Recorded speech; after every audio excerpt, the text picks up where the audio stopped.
Good morning, everybody, and welcome to Living Astrology with Janet.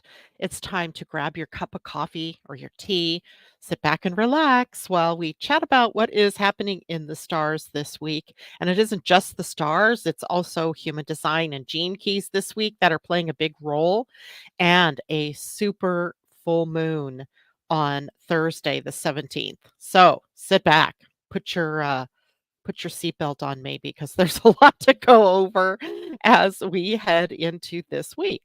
So, I hope you all had a great weekend. It's an interesting day today because it is Canadian Thanksgiving Day. Happy Thanksgiving to all of you Canadians. And it is Indigenous Peoples Day, formerly known as Columbus Day. And it is also um, the beginning of the week for us and is related to the moon, Moon Day. Happy Moon Day, everybody. So, good morning to those of you who are checking in with me already. We've got Diana and Joan. Good morning. And Nargis, good morning to you. Today, because we have so much to talk about, but literally I have fewer notes today than I usually do. I don't know how that happened. So I'm going to just go in order of the week, or at least start there. And then after that, I'll take a look at the bigger things that are happening, including the full moon, which turns out to be a pretty powerful moon. And then we'll maybe go through the deeper aspects of the week through the gene key 32, which is uh, the fear of failure, and the gene key 42, where the earth is this week, which is all about celebration. If we can get to the highest aspect, right, we can get to celebrate. So it's a week that begins with the moon in Pisces. And so that is where I will start the show. So I guess it was yesterday afternoon, the moon transitioned over into the sign of Pisces. And when the moon is in Pisces, we have a lot of emotional sensitivity on board. Because it's a water sign, it has a lot of energy around emotional energy, or the emotions. The solar plexus gets activated. And it is often a time that enhances our intuition and also all of the subtle energy streams. What do I mean by that? So, you know how animals, they're really good at sensing things, right? Like, raise your hand out there if you've ever had an animal sit and look at the corner of a room as if they're looking at something that you can't see, but they can, right? Subtle energy streams, maybe a spirit from a family member, maybe just something that they're noting in the universe. And humans, we are not without skills when it comes to noting the subtle energy realm either. We've just sort of gotten so into logic, and if I can see it, feel it, taste it, touch it, then it's real, that we've muted those intuitive gifts. So when the moon moves through a sign like Pisces, we have this opportunity to reconnect to all of those subtle realms, of which the emotional energy is a part of that, right? Emotions are kind of like, I always think of them as, pheromone type things that you can, there's something in the air, you can feel it, right? And then we pick it up and then we sense, what is going on either with ourselves or with someone else. So it does help for us to have a moon in Pisces because we learn then to connect more to our inner worlds and be more sensitive to those energies around us. Now, that also impacts our dream world, right? Our dream world. I woke up this morning, I think it was like about, I think it said 3:32 or something like that. It was just early in the morning. And I woke up out of a dream that I thought was real. And so as I was putting my feet on the floor to use the restroom, I was like, What world am I in?"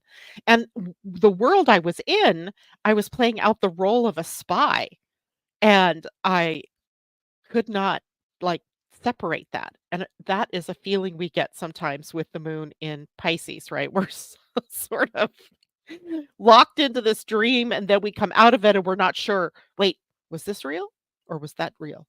Which one?" Right? So, watch out for that. And dreams can be very informative. Like, I now cannot pick apart this dream, and I know there was something stored up in this really tall cabinet, and only I knew it was there. Oof, I gotta break this one down in my processing. Also, creativity and imagination heightened during the moon's transit through Pisces.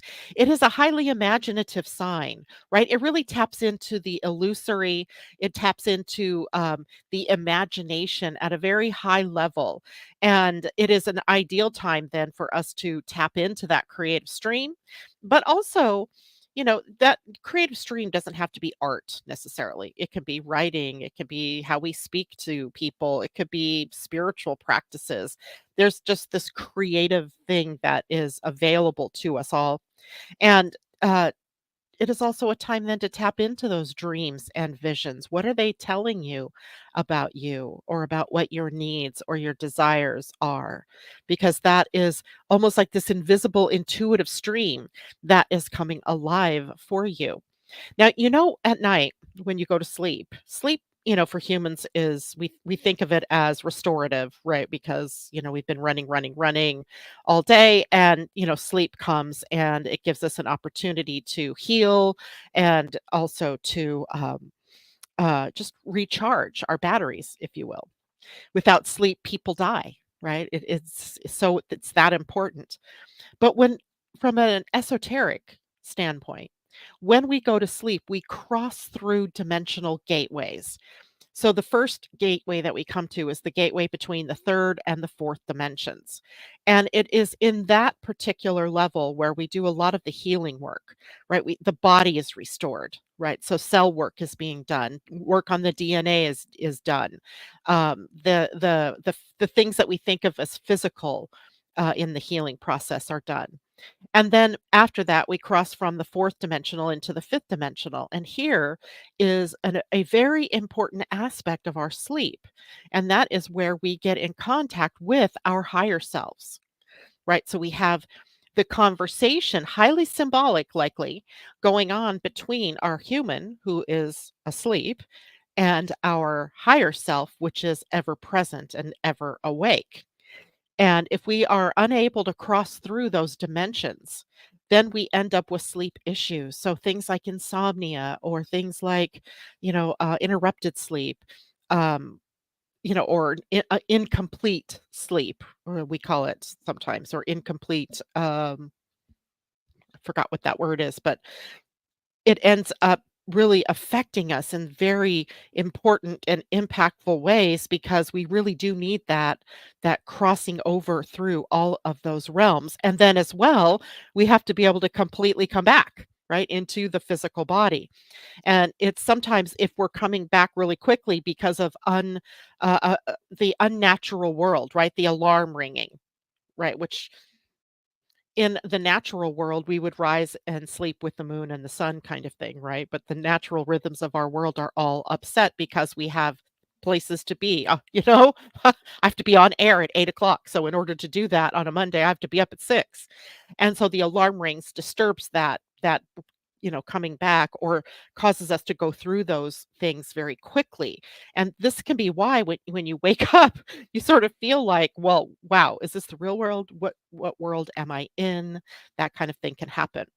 And when we have the moon moving through certain signs, like Pisces, like Cancer, sometimes like Scorpio, the water signs in particular, we can have that very powerful feeling of being told something in the dream or, coming back with some form of information, which then, with the moon in Pisces, at least today, gives us an opportunity perhaps for spiritual reflection where we can move inward and we can meditate on the messages received and or enact a spiritual practice designed to help us gain access to that part of ourselves, and even journaling and things like that to understand the deeper meaning behind the dreams or information that you've been receiving is available to you, right?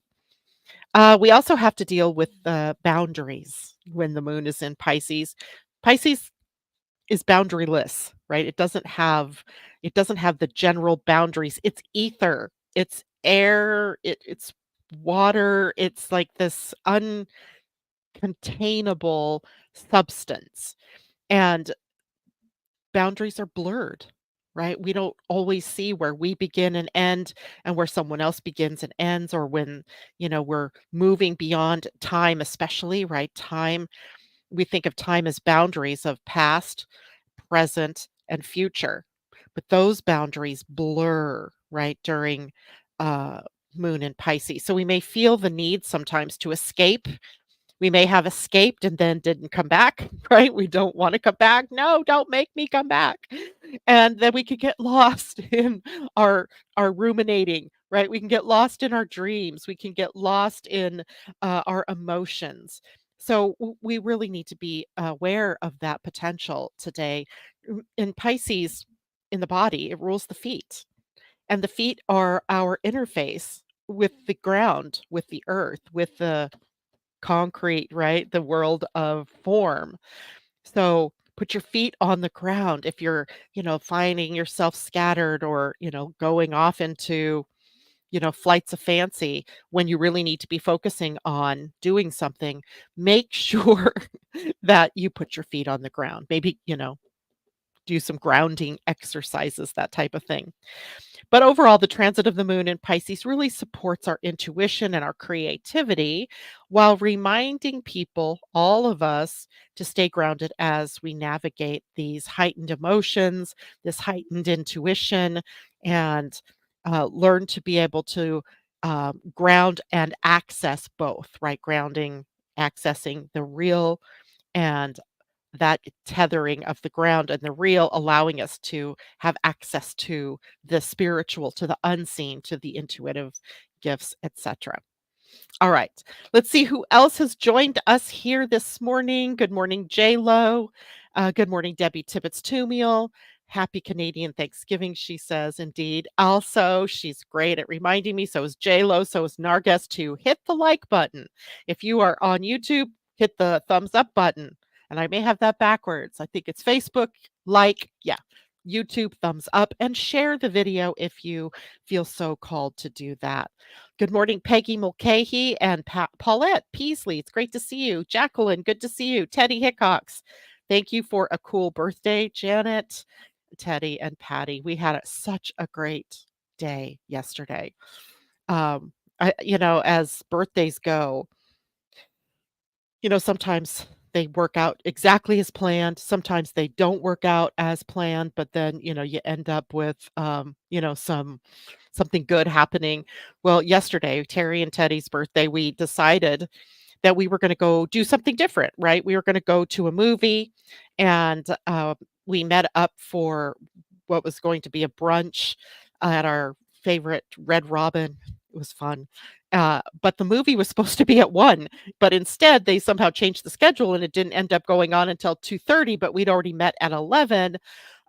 So we just went with the flow. We ended up eating, and then we went to Jennifer's house, my daughter, who lives close to the movies, or to the theater. And then all of us, there were 15 of us, right? 15. And we had this whole row in the theater of seats taken up to watch Beetlejuice. And it was just a great day. We had a great time. And even Terry later was saying, you know what? This was a great birthday. So thanks for bringing that up, Teddy. Good morning, Tamara. She says, good morning, dear Janet and Living Astro family. She's been feeling weight. Is this real? With reality lately. Making a joke, but also not, right? There's something interesting. And yeah, I love to, things tend to fall in my lap, right? Like information, and of a weird sort, right? Where an astrologer who is, doing something different, I end up with their video somehow. And then I am like, oh my God, I've got to share this with my people. Well, that happened this morning. So funny, right? This morning at about 6:30, no, I guess it was closer to 7, this video comes across my feed, and I'm like, "What's that?"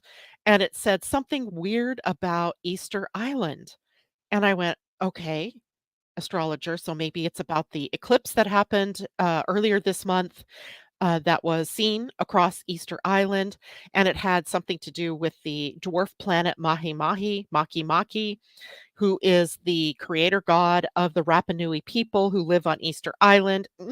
Interesting, because that dwarf planet, Maki Maki, was exactly conjunct that Libra solar eclipse at 10 degrees. And I was like, oh my God, what does that mean? So I am breaking this down right now because I can't tell you much more about it because first of all, I didn't get to really listen very deeply to the video. But isn't this interesting, right? These dwarf planets that have been, being discovered throughout the 2000s and, even earlier, um, not being classified as dwarf planets, however, until Pluto was demoted to dwarf planet, and how they're starting to play this bigger role in our world. And one of the themes, I know I'm bouncing around, guys. I'm sorry about that. But one of the themes of this upcoming full moon, which is on the 17th, is about the fall of the patriarchy. And most, if not, well, Mahi Mahi isn't, but most of the dwarf planets are feminine planets, right? They're goddesses. And we have this patriarchal age that is passing away, allowing these dwarf planets, if you will, to become more powerful and more available to all of us. Now, I'm not saying we're passing from patriarchy to matriarchy. In fact, we're actually passing into something that would be more balanced, right? A balance between the masculine energy and the feminine energy. But is this some kind of signpost on the way to have an eclipse pass over Easter Island, whose creator god is Maki Maki, that happened to be exactly conjunct the sun and moon during the eclipse? I can't make this stuff up. It's so funny, right? So, no, I will be bringing more about that to you. But it does ask us to wonder about reality. Tamara, to your point, making it a joke, but really, is it? Because what's real anymore? What's real? What's not real? I don't know. I think what we're discovering is that we're kind of making the reality as we go along. And if we're participating in it, like, and we are, I believe that wholly and fully. If we're participating in that, then what is it that we can do differently to change the outcome of the outer world, right? To see the changes come along faster. They're going to happen, right? If we just sat back and did nothing, the changes would still come. But how can we engage that change to change that whole reality? I don't know. I think if it's about what we focus on.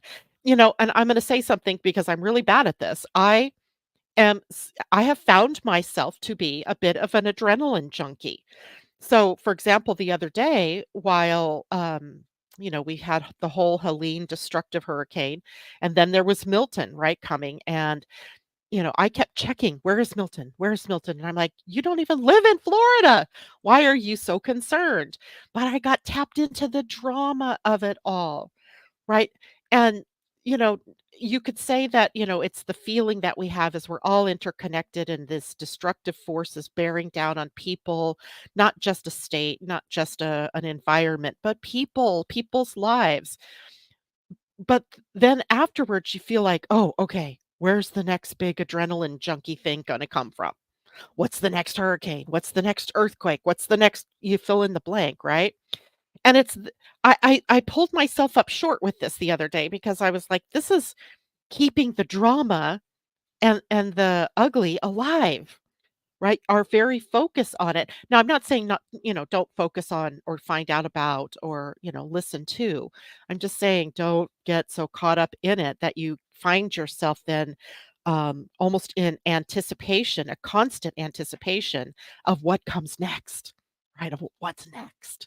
So in that, we need to break that cycle, right? Those things are going to happen. They happen all the time, right? If it isn't a tornado, a fire, a flood, a hurricane, it's an earthquake, right? And we've had it's shooting, right? We have all these things that really spaz us out.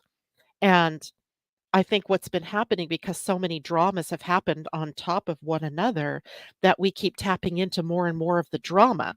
And then um, that that creates this focus, right? That we are accidentally focusing on all the negative instead of purposefully focusing on what we really truly desire, on what would make us feel good, on what would create community or what would create, life in a very positive way. So watch for that in your own selves as time goes on here. What are you anticipating? The next shoe to drop kind of feeling, right? Okay. Now, let's take a look at a couple of transits that are happening. These are happening today, and today's a red day, right? If you look at your calendar, where's mine? I can't, I'd have to take it out. Well, I could do that. Let's just do that. At the beginning of, or at the very end of the year, for most of you who attend the astrology workshop, I pass out these things, the calendars for the year. And they're all like, this is all, designed for me in my time zone based on my birth information. So it has not only the information about the day, but it also has my personal transits that are happening. So every one of you who attends the workshop or the webinar for the end of the year can get one of these. And actually it's like all 12 months. So if you'll notice, some days are red and some are green.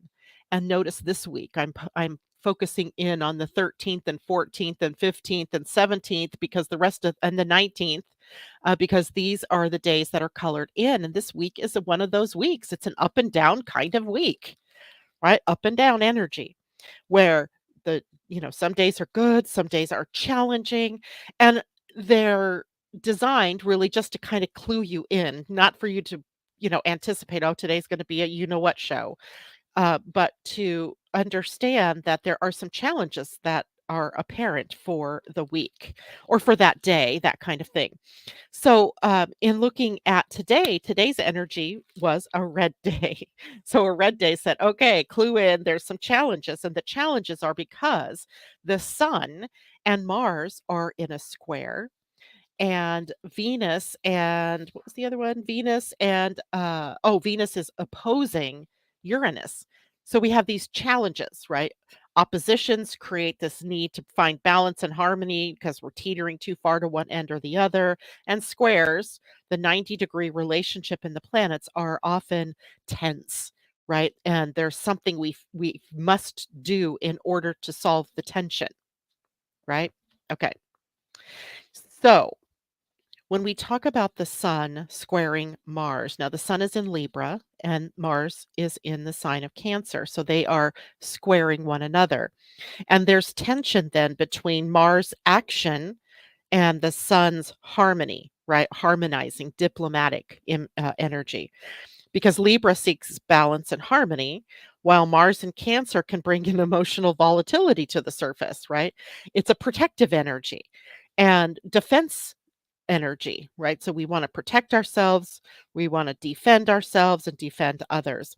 And the square can really create a push and pull, maybe between wanting peace and feeling compelled to act on emotional impulses, right? So we have like the act first, think later energy borne out by the emotional steamroller that is Mars in Cancer, but in conflict with the Libran sun that says, okay, let's just make it all peaceful, right? Let's keep it diplomatic. Let's keep that energy at a dull roar rather than a high, high and a low, low.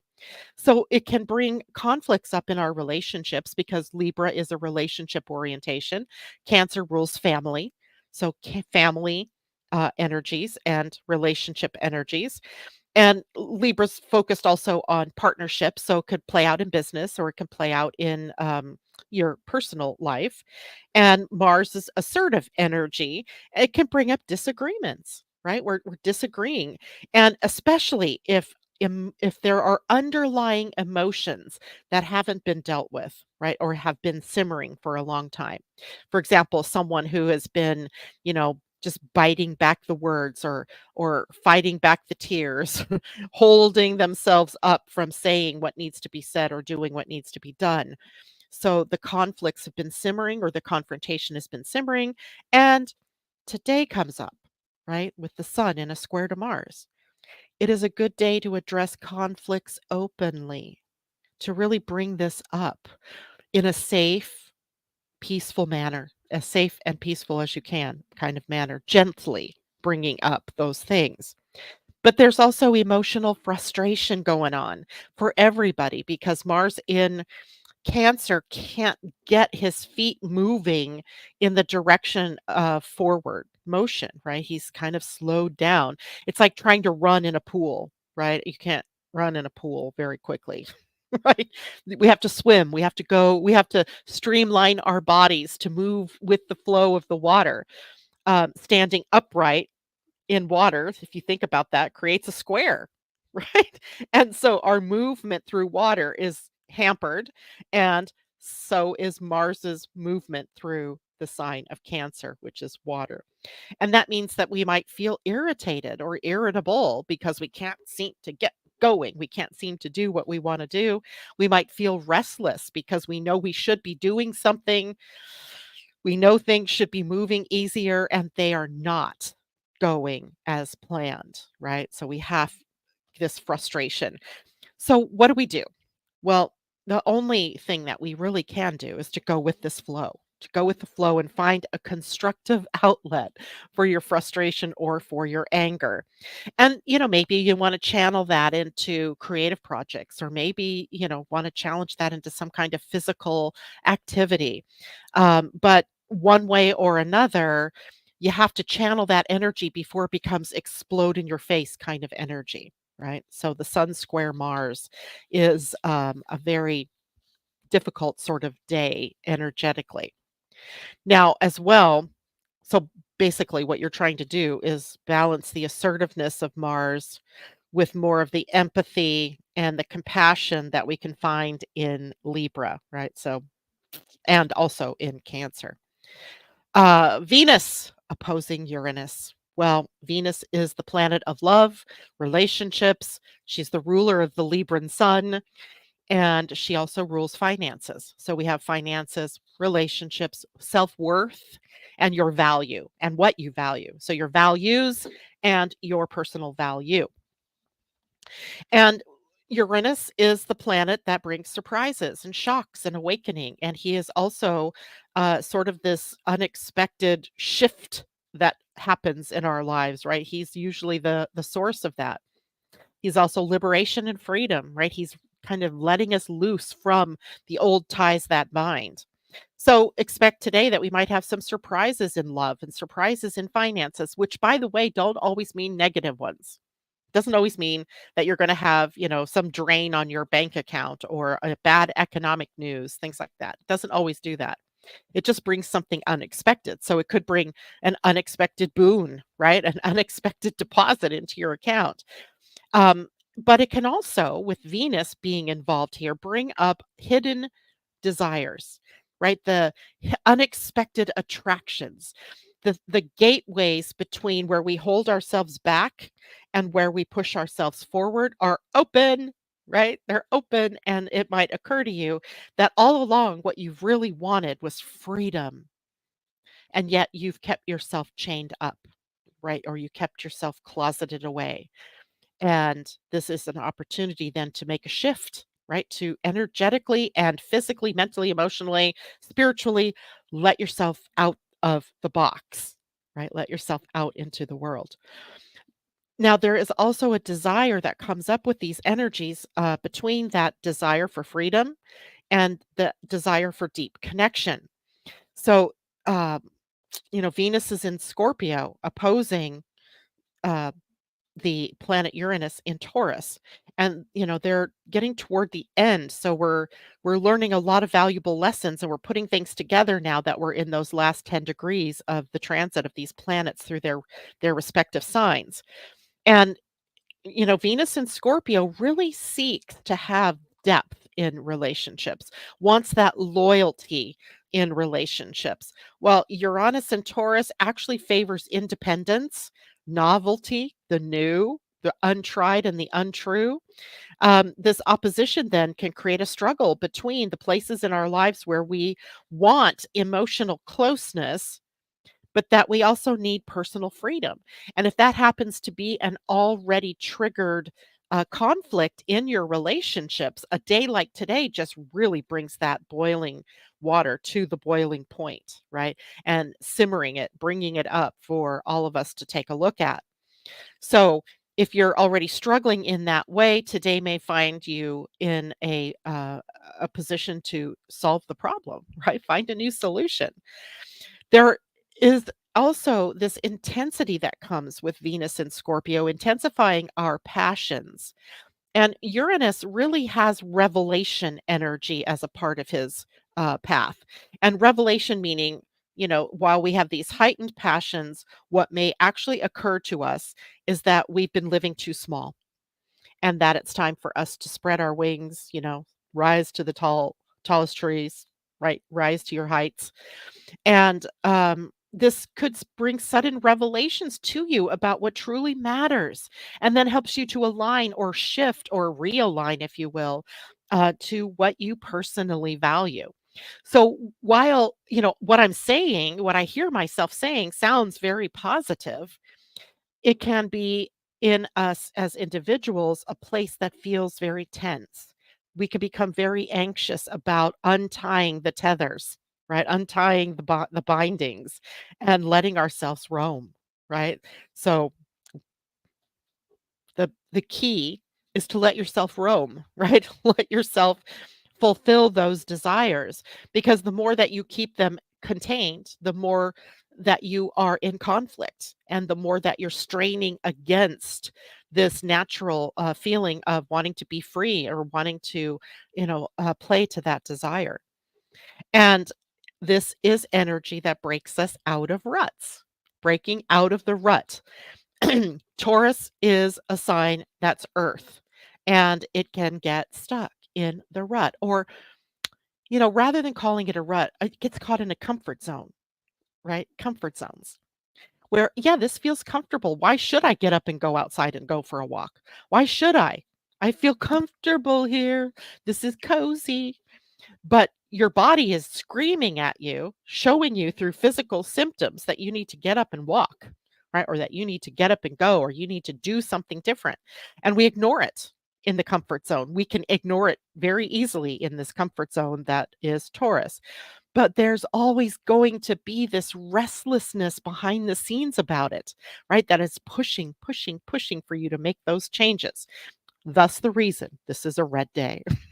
Right? We have restless energy leading us to express our passions or to break out of the rut or the comfort zone and move forward, right? Doing something. So we can, there's a spark, an ignition point here today. And yet it's unpredictable. We can't really contain it. I think in some respects we're afraid. And the key to the fear this week, with the gene key 32 being activated today, is that it's the fear of failure. Right? The fear of failure. I don't know that I'm going to have time to get into the depths of that, but I do want to do that with you. But we really have a full moon that I need to talk about today as well. So I'm going to go into the full moon next. And then if we have time, I'll go back and talk about the fear of failure. If you want to know more about the fears, you can attend the Spleen Center webinar on Thursday, the 17th at noontime. Pacific time, noon Pacific, 3 on the East Coast, 7 PM, I believe, in England or UTC time zone. It's $11, and I'll put the link up for you to register, and it is recorded, so if you don't get to attend live, you will still have access to the information. Um, that's a deeper dive into the gates of the spleen center, where fear, the true fears of survival or not surviving, such as the case may be, live. So I'll try to get time to go into that, and let's go to our full moon. I got to get my chart here for the full moon. So the full moon on the 17th, which happens to be my late son's birthday. So it's kind of weird to me that that this is such a powerful day. And how would that have been impacting him on his birthday? I don't know. Maybe he knew this and that's why he chose to leave. I don't know. I want to call this moon the warrior healer moon. The warrior moon maybe for some of you, the healer moon for some of you, and for some of you, maybe it's both, right? Being the warrior for healing. We could call it that. And this full moon occurs at 7:27 a.m. on October 17th in Washington, D.C., so East Coast time, and at 4:27 a.m. here on the West Coast. Universal time, it will be 11:27 a.m. on the 17th, as I said. Now, one of the first things I do when I talk about a full moon is I look at what the degree of the moon is going to be at. And in a full moon, we have an opposition between the sun and the moon. And the moon is at 24 degrees 35 minutes of Aries, and the sun will be at 24:35 degrees of Libra. So we have an axis, right? A full moon is an axis across a certain theme. Thematically, Aries and Libra is the axis of I am and we are. So the relationship I have with myself, my self identity, who I am, my I am presence, and the we are presence. So relationships. And often we call this the axis of love and war, right? Because it brings up the need to, all relationships are kind of mirrors to us about, ourselves. So if you're in conflict with somebody in your outer world, you really can't solve it without first looking at, well, what does this conflict mean for me? Right? Because I'm the one that's seeing it in the mirror of the other person being the mirror. So what do I have to work through? So, it already has in it this inborn sort of conflict, perhaps that we could say, because Aries itself is where the moon is, and the moon in Aries is confrontational, right? She's more courageous. She's more of the warrior goddess here in this sign. And that's one of the first things I look at. Okay, so the degrees, and then I have to look at, well, what planets are sitting very close to the moon, which ones are sitting very close to the sun, and the one that is sitting closest to any of the planets is Eris, the goddess of discord, in an exact conjunction to the moon at the moment of the full moon, and Chiron on the other side at 21 degrees, not very far away. That's within 2.5, 3 degrees. And so we have Eris and Chiron bracketing the full moon in the sign of Aries. So we have even more energy of healing, but we also have, Eris could become she's the feminine Mars, right? So goddess warrior, warrior goddess energy. Um the anger of the feminine, right, coming up at this point in time, the rising courageously and boldly of the feminine, right? And remember, I was just talking earlier about how the theme of that last solar eclipse that went across Easter Island with the dwarf planet Mahi Mahi, Maki Maki, I'm not sure how you say it, is involved, which was kind of a call from the change from patriarchy to the rise of the feminine, moving out of the patriarchy, not necessarily into matriarchy, but out of the patriarchy and rising to the balance of the two main energies of feminine and masculine. So it's right here, right, written in this full moon too, which is so fascinating to me. Now, the other thing I look at, so we have these planets, and they're aspecting other planets through what is called a cardinal cross, a cardinal grand cross. So I'm going to show you the chart so you can see this. And the purple is the opposition between the sun and the moon, and the orange is showing the other part of the cross. So if we look at this, here's the moon over here in Aries. There's Aries. There you see it, Aries. And this is Libra, right? So here's the sun. Both of them are squaring Pluto at 29 degrees of Capricorn, now direct, right? So now we're seeing changes in the outer world. Transformation is the theme of Pluto. Now he is direct. He is showing us the outer world changes. And both the sun and moon are also in a square to Mars in Cancer. This is divine feminine energy. Mars is masculine energy. And here, Mars is losing energy here. He's losing his primacy to the feminine waters of the moon ruled Cancer. And over here, Pluto is moving out of a feminine sign and into a masculine sign, which is so fascinating, right? Eventually moving into the sign of Aquarius, who is very community based, right? He is a sign that, sees the group and how do we work together. So that's why I say we're not moving patriarchy to matriarchy. We're moving patriarchy to, I don't know, omniarchy. I don't know what we would call it, where it was all in balance and harmony. Uh, Now, those things don't happen quickly, but here we have this cardinal grand cross right there. There's tension, there's arguing, there's confrontation, but there's peace, there's compassion, there's change. There's a change or a shift in the wind, if you will. And what we have is feisty Aries, a feisty Aries moon in an opposition to diplomatic sun in Libra, right? The diplomat.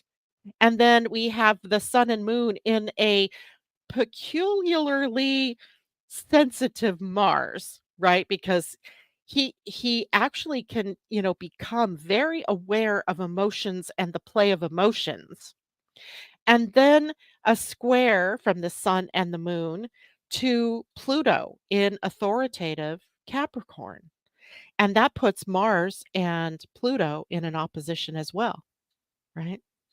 So lots of very powerful energy for change, for transformation, for solving problems, all inherent in this particular full moon. Is it a call for truth and justice? I think it might be.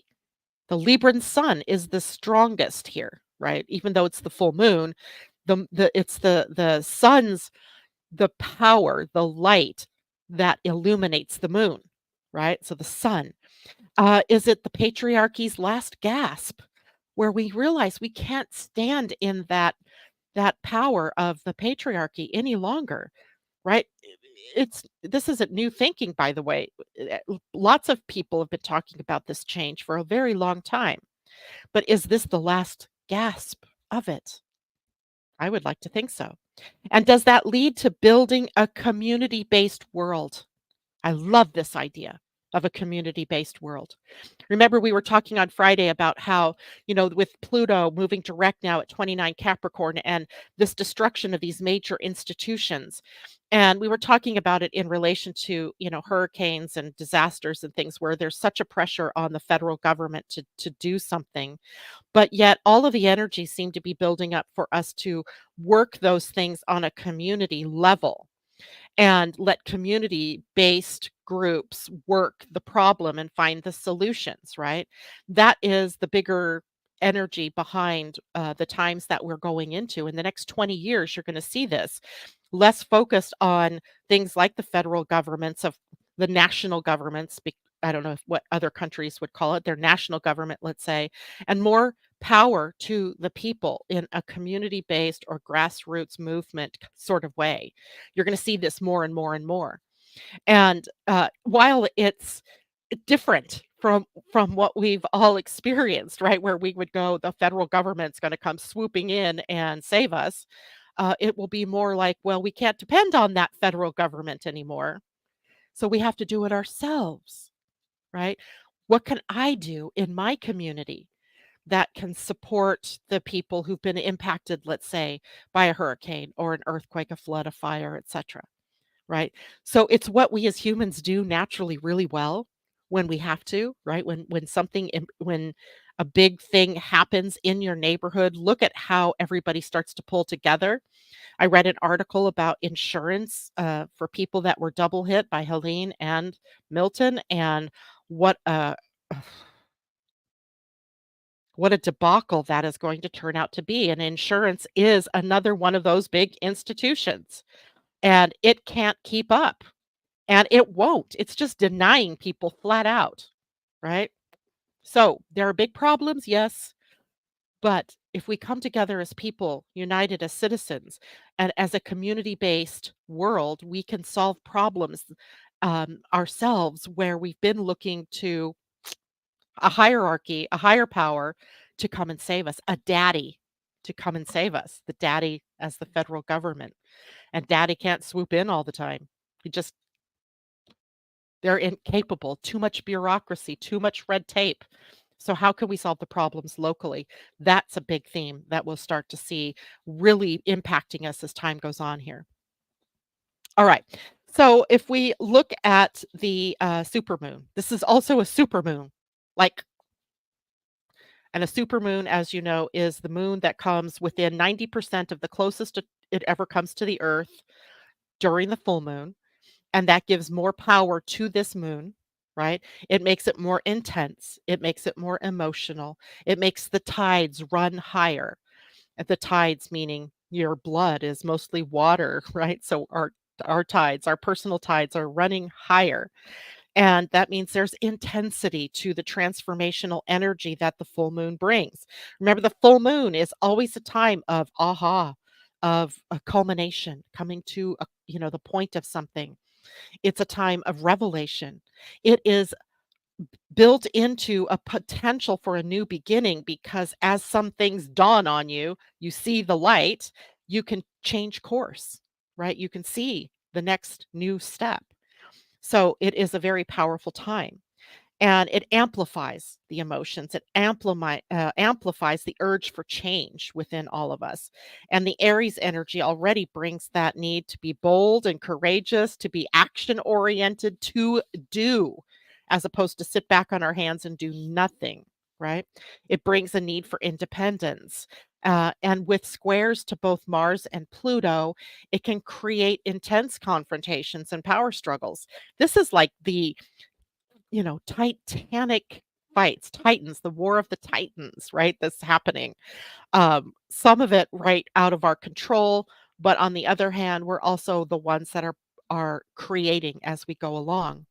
This can bring conflict and emotional release, right? There's that. Mars in Cancer is adding that layer of emotional sensitivity to it all, to protectiveness, defending our territory, defending the old, right? There's a possibility that that can lead then to defensive reactions to change, right? To people who don't want to change.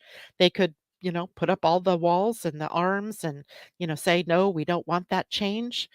And the tension with Pluto indicates that there's a need to face those deep seated issues, the power dynamics that aren't supporting the planet anymore, and the ones that have been simmering beneath the surface that, spark every once in a while. And then, we cover them back up. And we can't keep doing that, apparently, right? We need to actually make transformation. Now, this is also a full moon that could be a catalyst for personal growth. It could be a powerful catalyst for healing and for transformation and, calling up your spiritual warriorship, right? What is your spiritual warriorship? It's the reason your spirit came into the physical body. What do you fight for? What do you stand for? Where do you courageously step next? And it's different for every one of you, right? What is your spiritual warriorship? And what patterns have been limiting you from really fully putting on that mantle of that warriorship, right? Or of that ability to heal, right? It's also, remember I said warrior healer. What prevents you from putting on the mantle of healer, of really working the problem and healing the problem? So typically that is what are limiting patterns, right? The patterns that we've, enacted in our lives to keep ourselves safe, right? To keep ourselves from failing, right? The fear of failure so powerful in us as humans, right? So it's time to stand up for yourself and also to recognize and release what no longer serves you, the old talk in your head, old patterns, the old beliefs, the old philosophies. Time to let them go. And it's not like I haven't been telling you guys this all along, right? This has been a theme for, oh, at least since the early 2020s, right? So some practical suggestions for this moon. Um, Grounding practices. Remember this week, early, the moon in Pisces, put your feet on the ground. And that allows your spirit to align, right? So that, it's a straight path from spirit into your body, down into your feet, right, to the earth, where we can ground this intense energy and then reflect on any areas of your life where you feel restricted or controlled. You have a full moon happening in your chart, right? Find Aries. It looks like this. This is the symbol for Aries. And if this were a chart of a person, this would be in the seventh house. And so this would be Aries conflict, confrontation occurring in agreements and contracts and relationships and partnerships and marriage, right? And find Libra in your chart where the sun is located at this moment or at this full moon. And if this were a person, the sun would be in the first house, bringing a lot of personal to the front, right? The personal having to blend with the group or with the whole.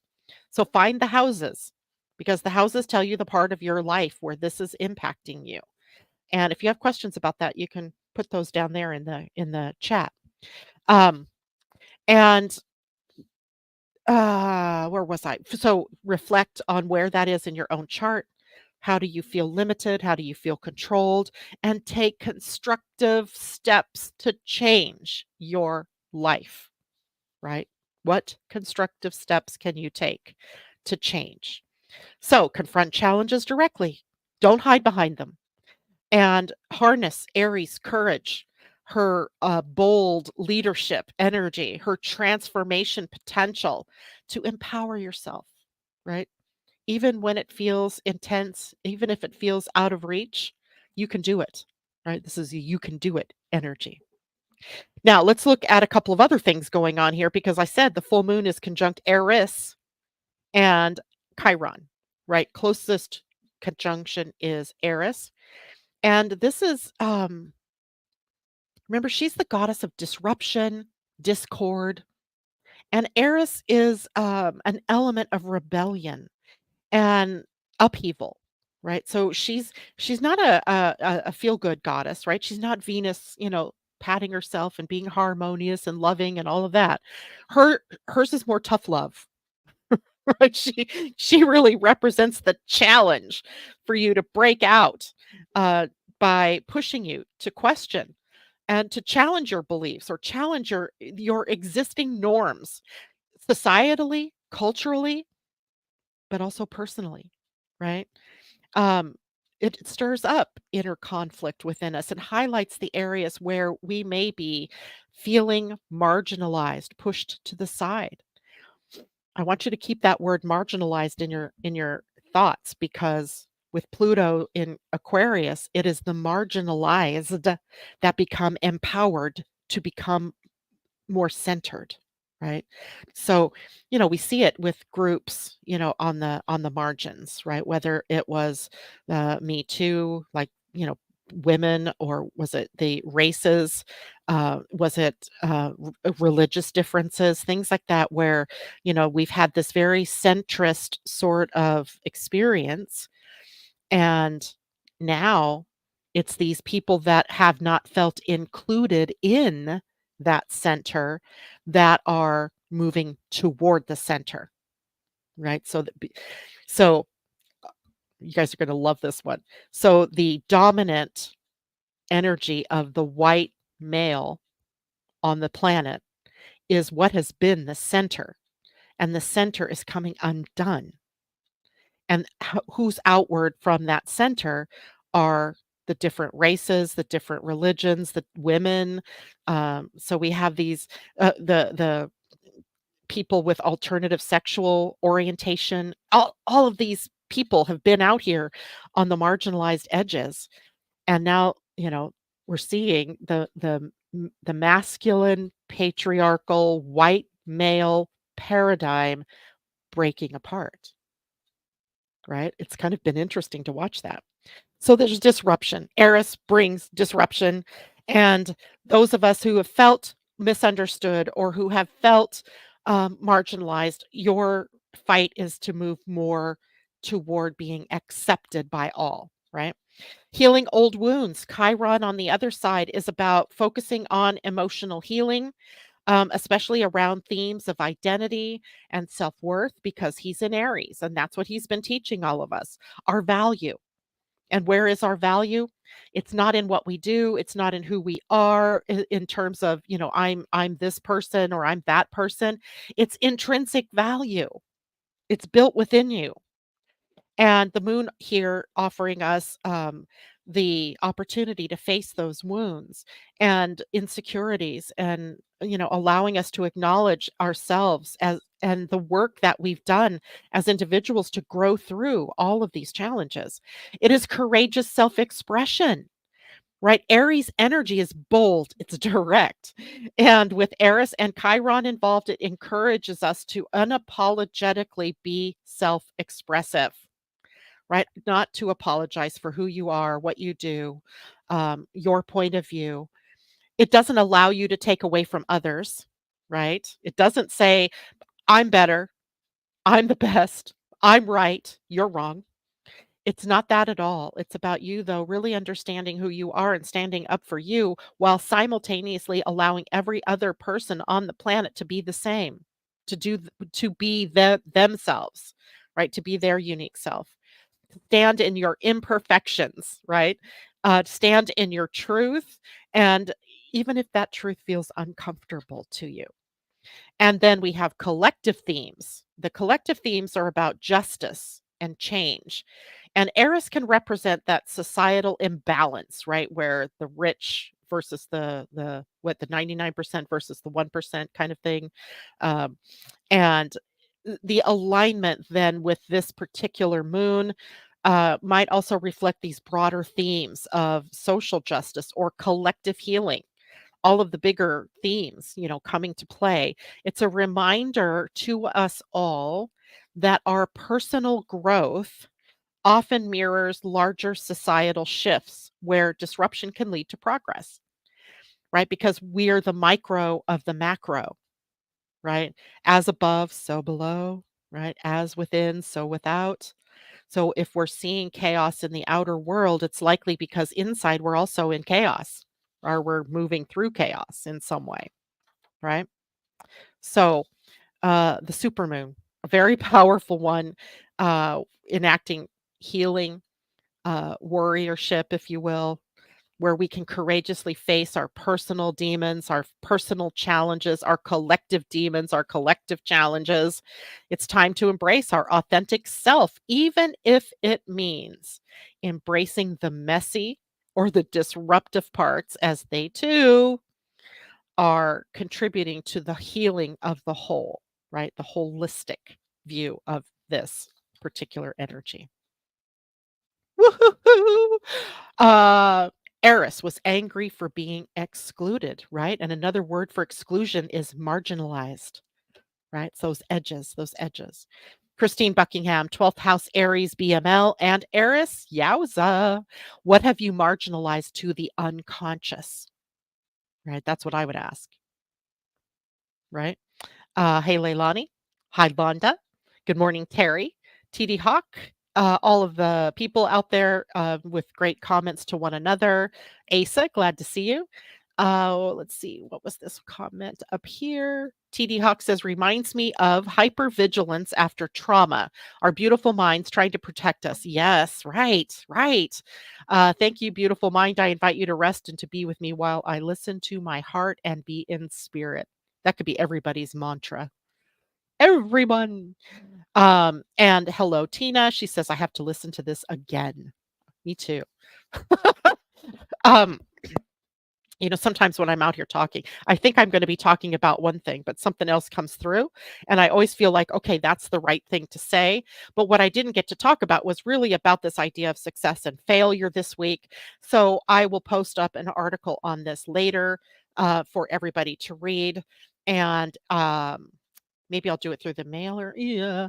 Well, the mailer, and then it'll post to Facebook and to Instagram. Okay. So if you're listening to me on YouTube today, then I'll post the link to that article in the description box under the video. And let's pull a card, shall we? I almost feel like we need a dragon today. I love my dragons. Oh, I got to dig through. I got to find a better way to put all of these cards in here because now I have so many decks that they get piled on one another and I lose track of them. Oh, hey, there you are. Dragons. And this is a deck by Diana Cooper. Yeah, Diana Cooper, called the Dragon Oracle deck or Oracle cards.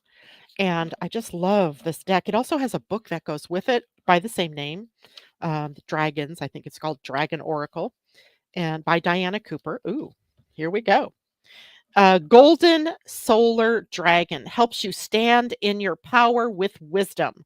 Let your DNA be reprogrammed and light codes activated. Become an inspired leader. Look at that. And by the way, because the solar energy is masculine, lunar energy is feminine. At a full moon, they're held in balance, right? They're held in check with not one dominating the other, right? So it's also a call then symbolically for us to balance our masculine and feminine sides, right? So sometimes we're overbalanced in the feminine. We're being too receptive or we're not taking enough action, right? We're kind of standing back. And other times we're being too masculine, right? We're taking too much action and we're pushing too much. So this would be a reminder to balance those energies. So the golden solar dragon, such a beautiful dragon too. Not golden orange, golden solar. Mm-mm-mm. Wow, there's lots of golden dragons. The golden crested dragon. There is the golden orange dragon. There is the golden solar dragon, who is a seventh dimensional dragon. And let's read about him, page 92. So it says, golden solar dragons are seventh dimensional beings who come from Helios, the great central sun. This is the sun beyond our sun, where Archangel Metatron creates the light matter that is the foundation of our existence. Helios is the gateway between our universe and the source of all that is. The golden solar dragons from Helios touch us with divine masculine energy. They infuse us with courage, strength, logic, leadership, and the qualities of the peaceful warrior. They then balance this with golden wisdom, all at a much higher frequency than we are used to. Working in harmony with the silver lunar dragons, that's such a picture of the full moon. They are activating us all now, illuminating the DNA within us that has been dormant since the fall of Atlantis.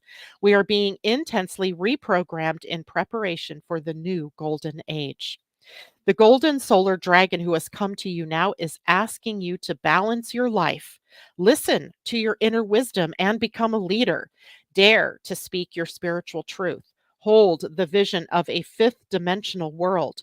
Protect those who are less capable than you are. With the support and guidance of this dragon, you can be a living example to many people. When you aspire to be a wise spiritual leader, remember that true masculine power used with wisdom helps you and those around you to feel safe.